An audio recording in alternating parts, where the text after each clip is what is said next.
between a college receptionist, Denise, and a student named VJ about learning a language. In the first part of the discussion, they are talking about the course VJ will study. First, you have some time to look at questions 1 to 7.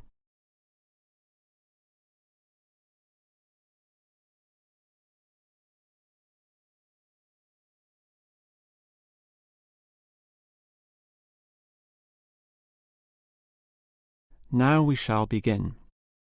You should answer the questions as you listen, because you will not hear the recording a second time. Now listen carefully and answer questions 1 to 7. Hello. May I help you? Hello. Is this the right place for me to register to study foreign languages? Yes, it is.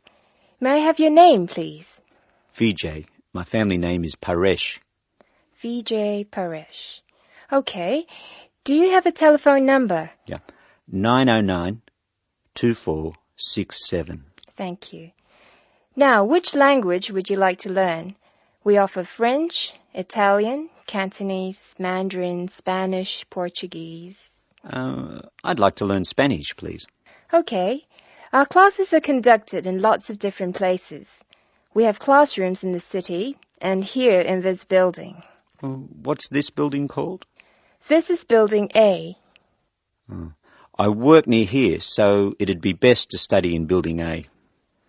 What time do you want to come to lessons? They go on for 3 hours and they start at 10 a.m., 4 p.m., and 6 p.m. I wish I could come to the daytime lessons, but I can't. So 6 p.m, please. That's our most popular time, of course. Have you ever studied Spanish before? No, I haven't. We describe our classes by level and number. Your class is called Elementary 1. Okay. When will classes start? Elementary 1 begins, just a minute. It begins on August 10. Great. Now what else do I have to do? Before you hear the rest of the conversation, you have some time to look at questions 8 to 10.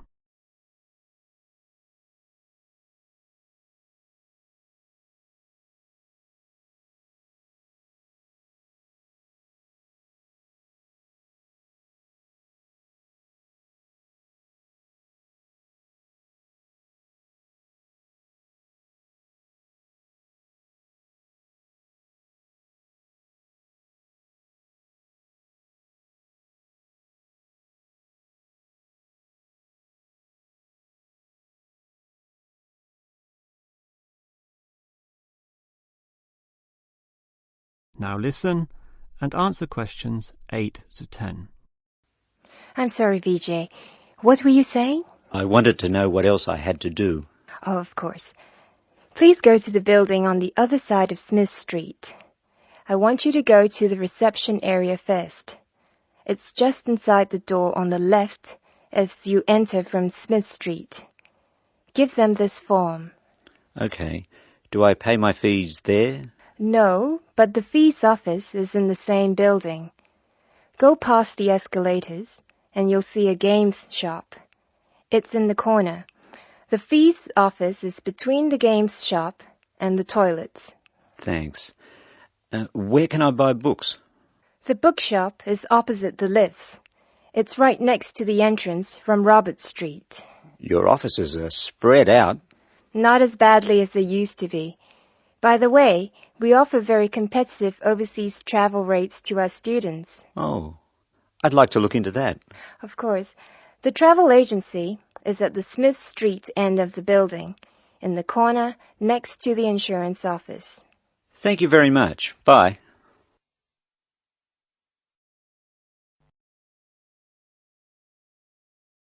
That is the end of part 1. You now have half a minute to check your answers.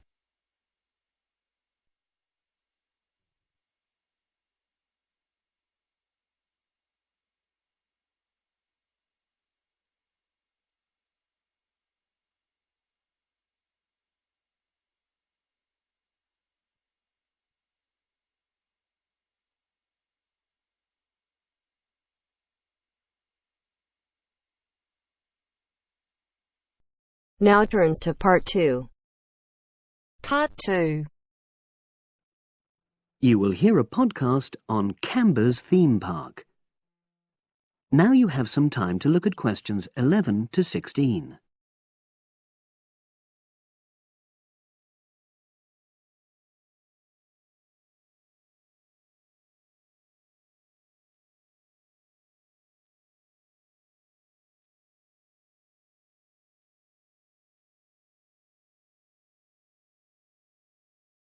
Now listen and answer questions 11 to 16. Welcome to Camber's Park podcast. In the next few minutes, I'll tell you a little about the park and the amazing things we have to offer. We like to think that Camber's offers more than other theme parks. Like them, we have a variety of exciting rides for people of all ages, but Camber's also places strong emphasis on the educational experience for its visitors. Not boring facts, but lots of interactive exhibits. Although it's mainly an outdoor experience, we do have some indoor activities if the weather gets too dreadful. The park's got a lovely, well-established feel, set in 80 acres of beautiful countryside, about 3 miles south of the tourist resort of Dulchester. The park was set up in 1997 by the Camber family, but then taken over by new owners in 2004, who have maintained the original vision of the Cambers. It has lots of old trees, hundreds of flower beds, and a gorgeous lake. Cambers has over 45 different rides, exhibits, and arcades. All but one of these is free once you've paid your entrance fee. We charge a small fee for our newest ride to reduce the length of the queues. You don't pay anything for parking. A family ticket for a family of 4 works out at about £8 per person, which is amazing value. Full details of current prices are shown on our website, along with full details of rides, etc., and directions for getting to us. We also have a number of special offers. For example, if you live locally, why not join our Adventurers Club, which entitles you to 50% off ticket prices all year round, and a special lane for all rides and exhibits, which means you don't have to wait to get into any part of the park. See the Offers tab on the website. We've recently added a number of new exhibits to the park, and we're particularly proud of our Future Farm Zone, which houses over 20 different species of animals, from chipmunks to dairy cows. The emphasis is on getting near to the animals. All of them can be petted, and you can buy food for feeding the animals. Many of our younger visitors say that this is the high point of their visit.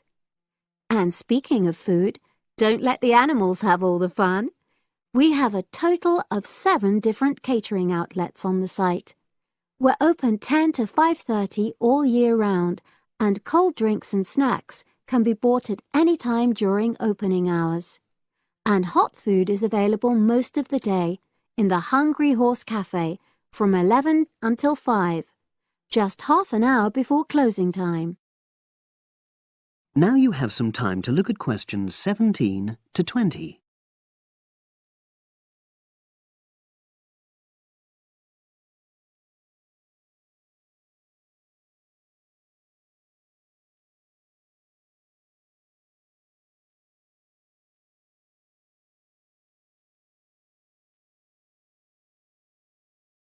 Now listen and answer questions 17 to 20. Now we want all our visitors to have an exciting time when they come to the park, but our first priority must be safety. Parents and guardians know their children's behaviour and capabilities, but here at the park we have set certain conditions for each of the rides to ensure that all visitors get the maximum enjoyment out of the experience and feel secure at all times. There are 4 major rides at the park. Our newest ride is the River Adventure, which is designed to reproduce the experience of whitewater rafting. No amount of protective clothing would make any difference, so only go on this ride if you're prepared to get wet. Children under 8 can go on this ride, but all under 16s must have an adult with them. Not all of our rides are designed for thrills and spills. Our Jungle Gym roller coaster is a gentler version of the classic Loop-the-Loop, specially created for whole family enjoyment, from the smallest children to elderly grandparents, suitable for all levels of disability and health conditions. Carriages have comfortable seating for up to 8 people with safety belts for each passenger, which must be worn at all times. Sit back and enjoy the scenery. One of the best established and most popular of Camber's rides is the massive Swoop slide. Whiz down the polished vertical slide 9 meters in height and scream to your heart's content. There are no age or height restrictions. Be careful though, you must have on long trousers so you won't get any speed burns. And then there's the famous Zip Go-Kart Stadium with 16 karts, 8 for single drivers and 8 for kids preferring to ride along with mum, dad or carer. Take part in high-speed races in our specially designed Formula One-style karts, but no bumping other karts, please. All riders must be above 1.2 meters because they have to be able to reach the pedals, even in the shared karts. Full details of all safety features are available on our website at www.camberspark.com. So come and make a day of it at Camber's Theme Park.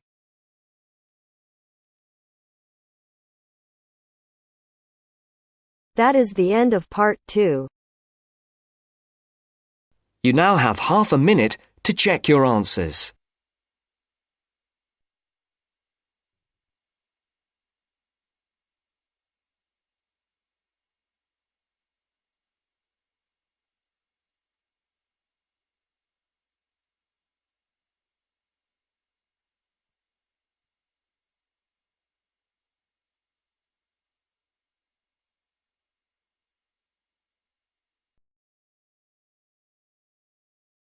Now turns to part 3.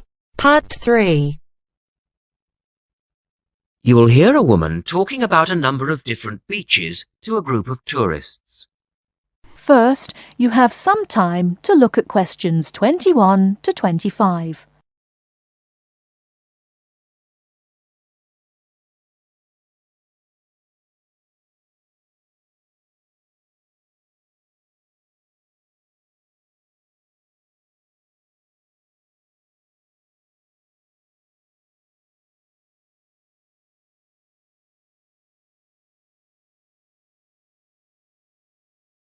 Now listen carefully and answer questions 21 to 25. Right, let's move on to the beaches here, which are absolutely beautiful. You do have over 100 to choose from. They're mostly sandy beaches and they vary from the largest, which is 2.5 kilometres long, to tiny sandy coves. But there are a few that I'd really recommend you to visit. So, looking at this pamphlet, first of all, there's Bandella Beach. This beach is 1 kilometre away from the old fishing village of Bandella, which is a beautiful spot. If you park in the car park behind it, there's a small path which leads down to the bay. It's very pretty because the whole beach is backed by pine trees, so it's very sheltered. The beach itself is very clean and the water is shallow and safe. That, together with the soft sand, make it an ideal beach for children and non-swimmers.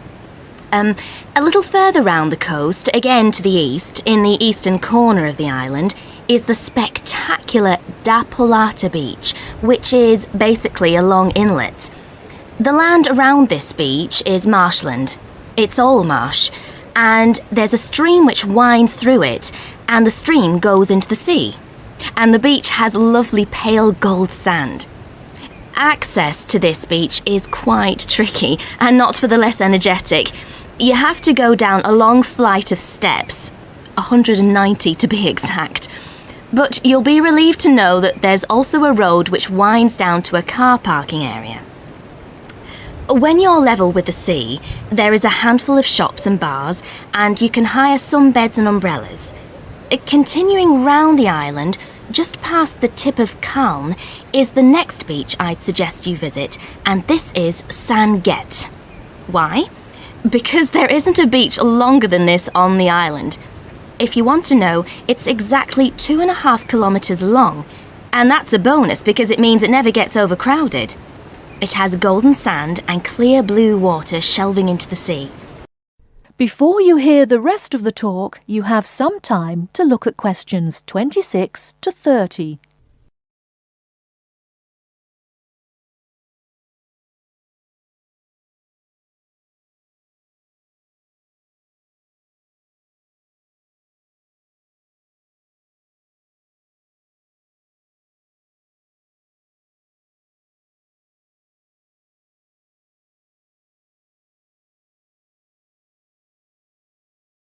Now listen and answer questions 26 to 30. It has golden sand and clear blue water shelving into the sea. There are several beach restaurants to choose from, and water sports are available when the water is calm. But check first. This beach operates a flag system, as the sea can get rough and you should always swim between the flags. There's a large car park which gives you easy access to the eastern end of the beach, but the western end is much quieter and more wild, as it is harder to reach. Blanaka is another popular beach, just in the northwest corner of the island. It has incredibly white sand and sparkling water. There is ample car parking here and plenty of bars and restaurants. Blanaka has white cliffs all around it, and for those of you who'd like a little more to do than just lazing on the beach, there are caves here which you can explore in the cliffs, and you can also dive into the water from rock platforms along the side of the cove.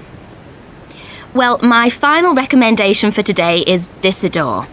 Now, this beach isn't quite as easy to get to as the others I've talked about. It's quite a remote little beach, tucked away here next to Blanaka. You can reach Disador by a steep slope which goes over some sandbanks. The beach itself is small and pretty, with reddish-coloured sand and some stony areas on its eastern side. Despite being quite small, the bathing is good, and you can also go fishing here from the rocks at either side. It's a good idea to take some food and drink with you if you decide to go here, as there's only one little bar which isn't always open. So, that should give you plenty of ideas to choose from over the next 2 weeks. And if you have any further questions... That is the end of part 3.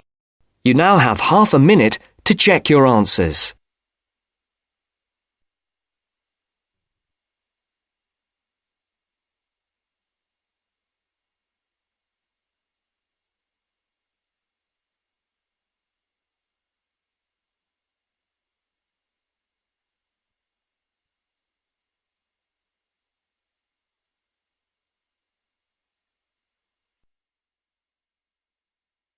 Now turns to part 4.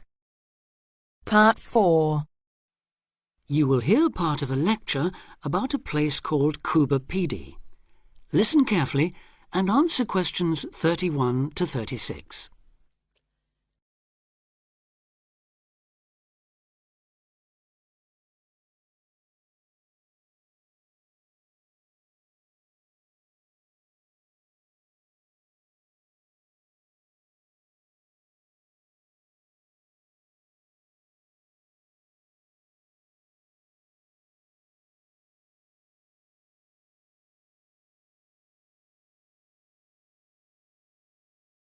Listen carefully and answer questions 31 to 36.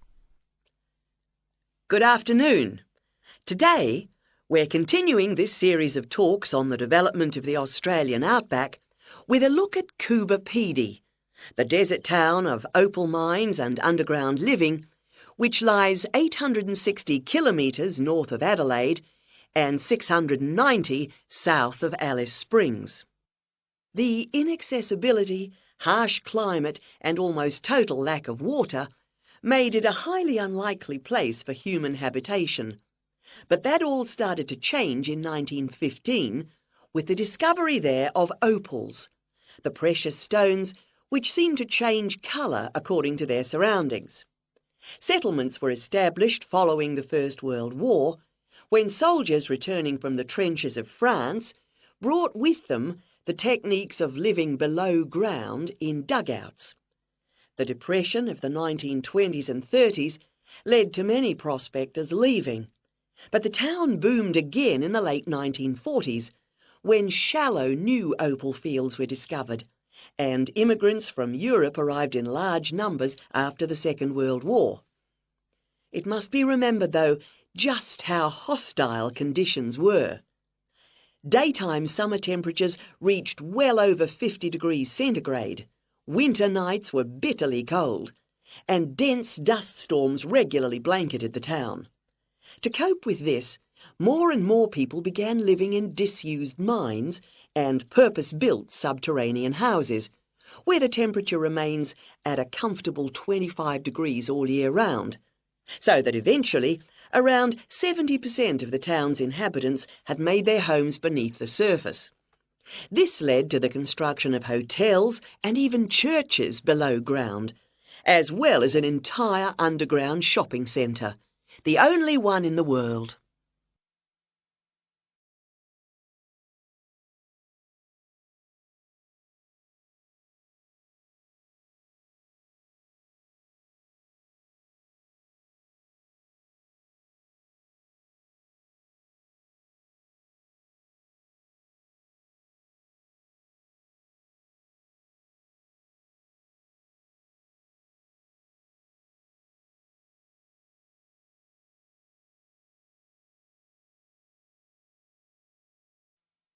Now answer questions 37 to 40. Perhaps not surprisingly, this has now led to the emergence of a secondary industry, tourism. Increasing numbers of visitors come to see the tunnels and the caves with their ventilation shafts, the weird machines lying about in the town, and, just beyond it in the scorched red desert, the conical hills thrown up by the world's biggest opal mines. It's a logical stopping place for travellers too. The nearest town to Coober Pedy is Woomera, in the prohibited area once used for launching space rockets. But even that is an enormous distance away. Within the town itself, there are plenty of hotel rooms and a number of ethnic restaurants. Remember that Coober Pedy is one of the most multicultural places in Australia, with an estimated 45 nationalities represented, and its very own Opal Museum. A short distance from town, there's a section of the enormous barrier that runs thousands of kilometres across the country, the Dingo Fence, which is meant to keep these predatory wild dogs out of the sheep farming areas. Another attraction just outside town are the sets of various films made there, including Mad Max 3, as well as The Red Planet and Until the End of the World, names that reflect the harshness of the terrain and temperatures there. The name Coober Pedy, incidentally, comes from an Aboriginal expression meaning white man's hole in the ground. Next, I'd like to go on to talk about Broken Hill, another mining town, but one that...